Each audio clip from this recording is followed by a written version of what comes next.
It is the morning of June 28th, 1914, in the city of Sarajevo.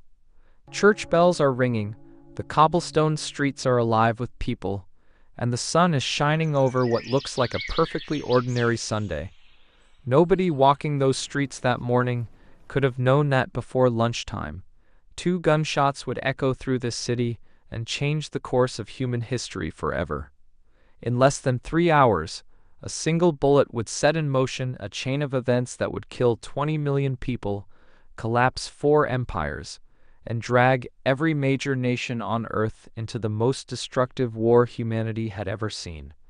This is the story of how it happened, why it almost didn't, and why one wrong turn on a quiet street decided the fate of the entire world. To truly understand what happened in Sarajevo, you first need to understand the world that surrounded it. Because the assassination of Franz Ferdinand did not cause World War I the way a match causes a fire. It caused it the way a match causes an explosion. Because Europe in 1914 was already soaked in gunpowder, and everyone knew it. For decades leading up to this moment, the great powers of Europe had been locked in a grinding, paranoid arms race. Britain, France, Germany, Austria-Hungary, and Russia were all building bigger armies, stronger navies, and deadlier weapons, each one terrified of falling behind the others. The tension between these empires was enormous, and the rivalries ran deep, over colonies, over trade, over national pride, and over territory. But here is the truly dangerous part. To manage all of this tension, these empires had constructed an elaborate system of military alliances, believing that if every nation knew that attacking one country meant going to war with all of its allies, then nobody would dare attack anyone. Germany, Austria-Hungary, and Italy formed the Triple Alliance. Britain, France, and Russia formed the Triple Entente. The logic seemed sound: mutual deterrence, a balance of power that would keep the peace. What nobody fully reckoned with was the terrifying flip side of that logic. If the system worked perfectly in peace, it would work just as perfectly in war. Any conflict between any 2 nations would automatically pull in every other nation through their treaty obligations, like a row of dominoes engineered to fall in sequence. Europe had not built a safety net. It had built a trap, and all that trap needed, in order to spring itself, was a single incident serious enough to start the process. All it needed was a spark. The man who would become that spark was Archduke Franz Ferdinand, the heir to the throne of the Austro-Hungarian Empire and the future ruler of one of the most powerful states in Europe. By most accounts, Franz Ferdinand was not a particularly warm or beloved figure. His own uncle, Emperor Franz Joseph, found him difficult and kept him at arm's length from real political power. The aristocratic court considered him stiff, stubborn, and temperamental. Even his marriage had become a source of royal scandal. He had fallen deeply in love with a woman named Sophie Chotek, a noble woman considered to be of insufficient rank for the imperial family, and despite enormous pressure to end the relationship, he refused. He married her, accepting a formal humiliation in return. Their children would never be permitted to inherit the throne. So what brought this complicated, controversial man to Sarajevo on this particular morning? The answer is politics and imperial pride. Austria-Hungary had annexed the region of Bosnia just 6 years earlier in 1908, and that decision had never been accepted by everyone in the region. Serbian nationalists in particular burned with resentment, viewing Bosnia as land that should belong to a greater Serbian nation, not to the Austro-Hungarian Empire. Franz Ferdinand was visiting Sarajevo to inspect the Imperial Army's troops stationed there. A show of authority, a demonstration that Austria-Hungary's grip on the region was firm and unshakable. His advisors had warned him not to go. Sarajevo was tense, they told him. Anti-Austrian feeling was running high throughout Bosnia, and the timing of the visit was almost deliberately provocative. June 28th was Vidovdan, St. Vitus Day, a date of enormous emotional significance in Serbian culture, commemorating a devastating medieval battle that was deeply embedded in the Serbian national identity. Holding an imperial military parade on that date, in that city, was the kind of decision that inflamed passions. But Franz Ferdinand dismissed the concerns. He went anyway, and already positioned along his planned route through the city were 7 young men who had been waiting for exactly this moment. The plot to kill Franz Ferdinand was not the work of one unhinged individual acting alone. It was an organized conspiracy, months in the planning, carried out by members of a Bosnian nationalist movement called Mlada Bosna, Young Bosnia, who wanted to end Austro-Hungarian rule over their homeland by any means necessary. Behind the scenes, pulling strings and providing weapons, was a shadowy Serbian secret society known as the Black Hand, an organization with deep and troubling connections to Serbian military intelligence. Their motto was stark and unambiguous: union or death. 7 assassins had been deployed along the Apel Quay, the main riverside road that the Archduke's motorcade would travel. Each of them was armed, some with pistols, some with hand grenades. Each of them also carried a cyanide capsule, to be swallowed if capture became inevitable. On paper, with 7 men spread across a single road and an open-topped car moving slowly through a public procession, the mission should have been straightforward. In practice, it was chaotic from the very beginning. The first assassin, Muhammad Mehmed Basic, watched the Archduke's car approach, and simply lost his nerve. He stood frozen and let the motorcade pass without acting. The second assassin did the same. So did the third. Then came Nedeljko Kabrinović, who did not hesitate. He grabbed his grenade, activated it by striking it against a lamppost as instructed, and hurled it directly at Franz Ferdinand's open car. The driver saw it coming, stamped on the accelerator, and the grenade skipped off the back of the car and exploded beneath the vehicle, following behind, injuring several members of the staff, and wounding a number of bystanders in the street. Kabrinović immediately swallowed his cyanide pill, which caused him to vomit violently, but did not kill him, and leapt into the nearby river to escape, which turned out to be barely 4 inches deep at that point. He was seized within seconds by the crowd.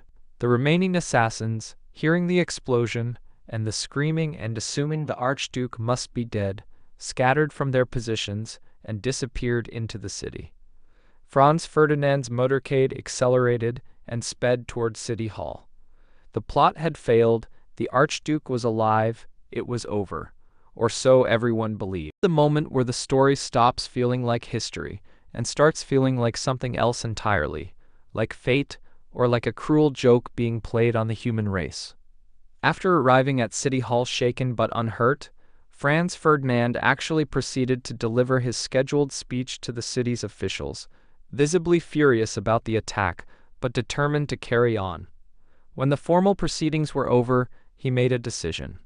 He wanted to go to the hospital to visit the members of his staff who had been wounded in the grenade explosion.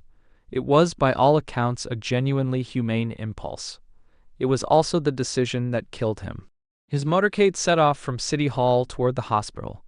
The route had been changed at the last moment to avoid the main boulevard, but in the confusion and the aftermath of the attack, nobody had informed the lead driver of the change.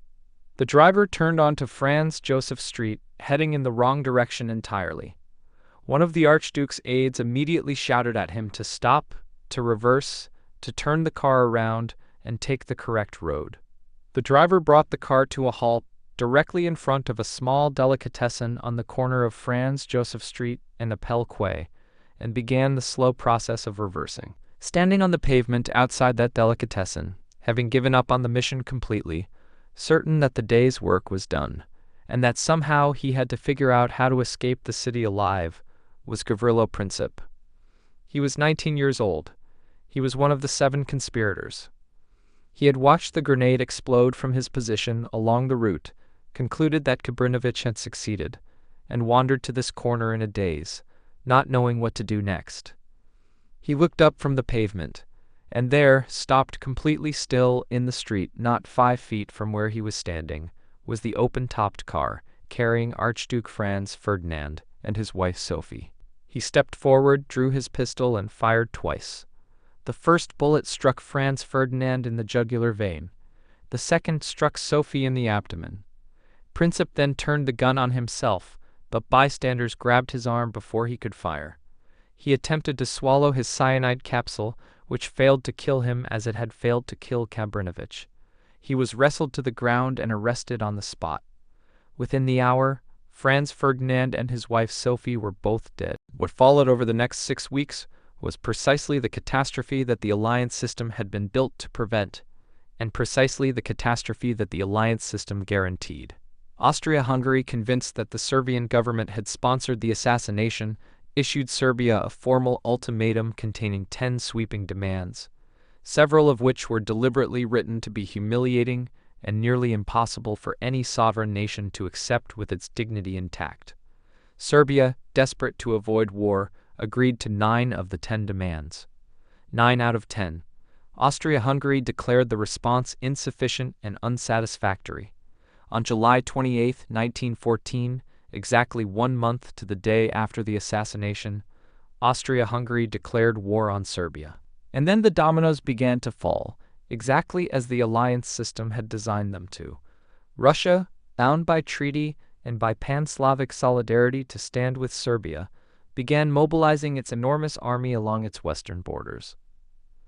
Germany, allied with Austria-Hungary and deeply alarmed by Russian mobilization, issued Russia an ultimatum to stand down, and when Russia refused, declared war on Russia. France, allied with Russia through the Triple Entente, was now drawn into the conflict. Germany, executing a long-prepared military strategy called the Schlieffen Plan, launched an invasion of neutral Belgium in order to reach France quickly through the back door. Britain, which had guaranteed Belgian neutrality through an 1839 treaty, declared war on Germany the same day. Within 6 weeks of 2 gunshots on a Sarajevo street corner, every major power in Europe was at war. The fighting that followed lasted 4 years and consumed everything in its path. 20 million people died. Entire generations of young men were fed into trenches, into artillery barrages, into poison gas attacks, into a style of industrial killing that the world had never witnessed before and was completely unprepared to comprehend. The Austro-Hungarian Empire, the Ottoman Empire, the Russian Empire, and the German Empire all collapsed under the strain. The map of Europe and the Middle East was torn apart and redrawn almost entirely. And the peace treaty that ended it all, the Treaty of Versailles, imposed such crushing humiliation and economic punishment on Germany that it created a poisonous rage that would just 2 decades later produce Adolf Hitler, the Nazi Party, and a Second World War, even more devastating than the first. The assassination of Franz Ferdinand did not merely start one war, it set in motion the entire catastrophic arc of the 20th century. Gavrilo Princip was tried and convicted for the murders, but because he was 19 years old at the time of the crime, he was spared the death penalty under Austro-Hungarian law. He was sentenced to 20 years in prison, where he developed tuberculosis from the damp conditions of his cell. He died in April 1918, just 7 months before the war he had ignited finally came to an end, having lived long enough to understand the magnitude of what his 2 bullets had unleashed upon the world. He reportedly told his interviewer from his prison cell, "I am not a criminal because I destroyed that which was evil. I think I did a good deed." History, of course, refuses to be that simple. Because the real lesson of June 28, 1914, is not about Gavrilo Princip's righteousness, or Franz Ferdinand's arrogance, or even the particular cruelty of fate that placed an assassin outside a delicatessen at exactly the wrong moment. The real lesson is about systems, about what happens when the structures that are supposed to prevent catastrophe are so rigid, so perfectly interlocked, that they guarantee catastrophe instead. The powder keg was already there, built by decades of rivalry, fear, and militarism. Princip simply happened to be the man holding the match on the morning it finally ignited. If you made it to the end of this video, thank you. This is exactly the kind of history we are going to keep exploring on this channel. Complicated, deeply human, and far stranger than anything you could invent. If you want to understand how the modern world was built and why it looks the way it does today, the story always seems to lead back to moments like this one. Subscribe so you don't miss what's coming next, and I'll see you in the next video.